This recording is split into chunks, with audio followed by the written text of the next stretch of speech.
Good morning everyone. আজকে রবিবারে সকালটা জাস্ট শুরু হয়ে গেছে, মানে সকালটা অনেকক্ষণ আগেই শুরু হয়েছে আমার।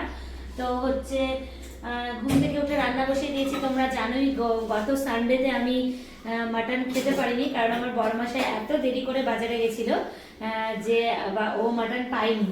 তো ফাইনালি আজকে আর একদম রিস্ক নেইনি, আজকে আমি হোম ডেলিভারি করিয়েছি, ফোন করে বলে দিয়েছিলাম। তো সেই জন্য এখন রান্নাটা জাস্ট শুরু করলাম, রান্নাটা শুরু হবে। তো এই দেখো আমার এখানটায় পেঁয়াজ কাটা হয়ে গেছে, মানে দিদি কেটে দিয়েছে। আর এই যে এখানে মশলা বাটা হয়ে গেছে মটনের। আমি পাটায় বাটা মশলা খাই, তোমরা সবাই জানো। আর এই দেখো তোমাদেরকে দেখাচ্ছি আমি মাটন। এই যে আমার ওইবারের মাটন চলে এসছে। তো অনেকদিন পরেই খাবো আমরা মাটন, নর্মালি খাই না, চিকেনটা বেশি প্রেফার করি, বিকজ আমি চিকেন ভীষণ ভালোবাসি। মাটনটা অত খাওয়া ভালো না দেখে খাই না, কম খাই। আর এইদিকে আমার ডাল বসে গেছে আর ওইদিকে ভাত হচ্ছে। তো আমি রান্নাটা করি, তারপরে তোমাদেরকে দেখাচ্ছি।